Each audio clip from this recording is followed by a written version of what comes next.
அதிமுகவை ஒருங்கிணைக்க வேண்டும் என்ற செங்கோட்டையனின் குரல் மிகப்பெரிய அளவில் எதிரொலிக்க ஆரம்பித்திருக்கிறது. இது தொடர்பாக அவர் சாலை பேரணி நடத்தவும் திட்டமிட்டிருக்கிறார்.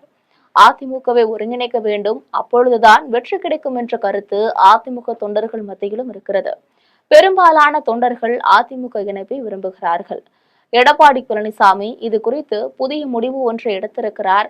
எந்த சூழ்நிலையிலும் டிடிவி தினகரன், ஓ பன்னீர்செல்வம் ஆகிய இருவரையும் அதிமுகவில் சேர்க்க முடியாது, அவர்களுக்கு மிகப்பெரிய அளவில் செல்வாக்கும் கிடையாது என்ற முடிவில் இருக்கும் எடப்பாடி பழனிசாமி, அதே சமயத்தில் சசிகலாவை அதிமுகவில் இணைத்துக் கொண்டால் ஒருங்கிணைப்பு என்ற பேச்சுக்கு விடை கிடைத்துவிடும் என்றும் கணக்கு போட்டிருக்கிறார்.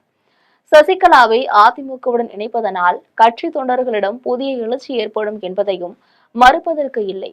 எனவே சசிகலாவை அதிமுகவுடன் இணைத்துக் கொள்ளலாம் என்ற முடிவுக்கு வந்திருக்கிறார்.